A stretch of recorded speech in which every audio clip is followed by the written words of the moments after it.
بسم اللہ الرحمن الرحیم۔ السلام علیکم۔ سارنگی بجانے والی لڑکی کی توبہ۔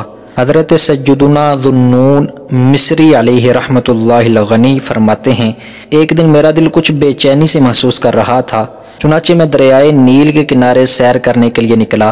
میرے دل میں اسے عبور کرنے کا خیال آیا تو میں نے کشتی میں سوار ہو کر اپنا سر گھٹنوں میں چھپا لیا اور پھر نہ اٹھایا۔ جب کشتی دریا کے درمیان پہنچی تو میں نے اپنا سر گھٹنوں سے اٹھایا تو اپنی دائیں جانب ایک حسین لڑکی دکھائی دی جس کی گود میں سارنگی پڑی ہوئی تھی۔ اس کے سامنے شراب اور دائیں جانب صاف ستھرے لباس میں ملبوس ایک خوبصورت نوجوان کھڑا تھا۔ میں نے دل میں کہا، اے نفس، تو 70 سال کی عبادت کے بعد بھی اس کشتی میں ایک ایسی شرابی قوم کے درمیان پھنس گیا ہے جو اعلانیہ اللہ عز و جل کی نافرمانی کرتی ہے۔ اتنے میں وہ لڑکی میری طرف متوجہ ہوئی اور بولی، اے بزرگ انسان، کیا آپ کچھ پینا چاہیں گے؟ میں نے جواب دیا، اگر میرے اللہ عز و جل نے مجھے کچھ پلایا تو پی لوں گا۔ چنانچہ اس لڑکی نے اپنے غلام کو اشارہ کیا کہ وہ میرے لیے شراب کا پیالہ بھر دے۔ اس نے حکم کے مطابق شراب کا جام بھر کر مجھے پیش کر دیا۔ جب پیالہ میرے ہاتھ میں آیا تو مجھ پر کپ کپی طاری ہو گئی۔ لڑکی نے پوچھا، اے شیخ، شراب کیوں نہیں پیتے؟ کیا تم چاہتے ہو کہ میں گانا گاؤں تاکہ تم شراب پیو، یا پھر تم گانا گاؤ تاکہ ہم شراب پئیں؟ میں نے کہا، میں نغمہ سناتا ہوں، تم شراب پیو۔ وہ بولی، ٹھیک ہے، تم سناؤ، ہم تمہارا نغمہ سنتے ہیں۔ پھر میں نے کچھ اشعار پڑھے جن کا مفہوم یہ ہے، قرآن پاک پڑھنے والے قاری کی تلاوت رات کی تاریکی میں گانا گانے والی لڑکی اور بانسری سے پڑھ کر خوبصورت ہے۔ اے قرآن مجید کو دلکش آواز سے پڑھنے والے، تیری کیا شان ہے۔ اس خوبصورت قرات کو رب جلیل عز و جل سماعت فرما رہا ہے۔ تیرے آنسو بہ رہے ہیں، رخسار مٹی میں لت پت ہیں اور دل محبت الہی عز و جل میں مگن۔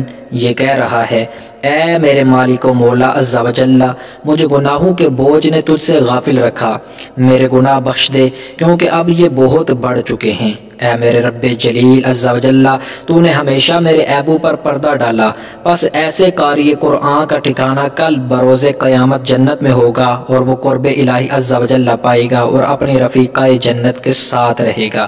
اے اس کے لیے بہترین اختیار کرنے والے جو تجھے اختیار کرتا ہے۔ جب اس لڑکی نے ایسے پر اثر اشعار سنے تو بے ہوش ہو کر گر پڑی۔ جب افاقہ ہوا تو ریشمی لباس تبدیل کر کے سارنگی توڑ دی اور شراب دریا میں بہا دی، اور پھر عرض کرنے لگی، اے محترم بزرگ، اگر میں توبہ کر لوں تو کیا اللہ عز و جل مجھے قبول فرما لے گا؟ میں نے کہا، کیوں نہیں، جبکہ وہ اپنی مقدس کتاب میں خود ارشاد فرماتا ہے، بسم اللہ الرحمن الرحیم، وَهُوَ الَّذِي يَقْبَلُ التَّوْبَةَ عَنْ عِبَادِهِ وَيَعْفُو عَنِ السَّيِّئَاتِ۔ ترجمہ، اور وہی ہے جو اپنے بندوں کی توبہ قبول فرماتا اور گناہوں سے درگزر فرماتا ہے۔ پھر اس نے منہ سے نقاب ہٹایا اور کہنے لگی، اے محترم بزرگ، آپ میری اصلاح کا سبب بنے ہیں، لہٰذا اللہ عز و جل کی بارگاہ میں میرے گزشتہ گناہوں کے معافی اور درگزر کا سوال کریں۔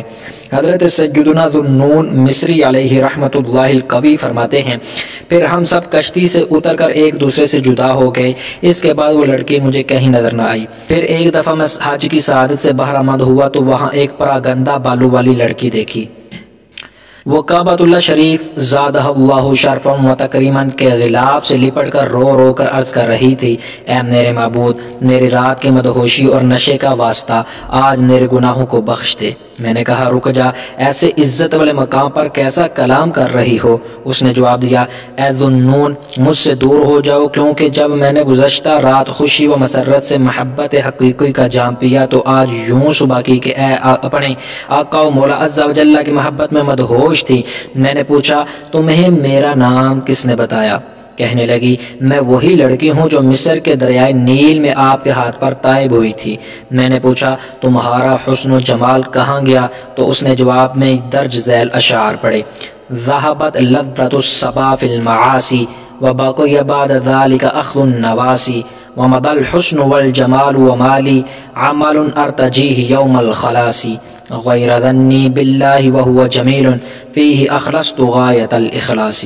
ترجمہ، بچپن کے لذت گناہوں میں ختم ہو گئی اور اس کے بعد صرف افسوس سے پیشانی پکڑنا باقی رہ گیا ہے۔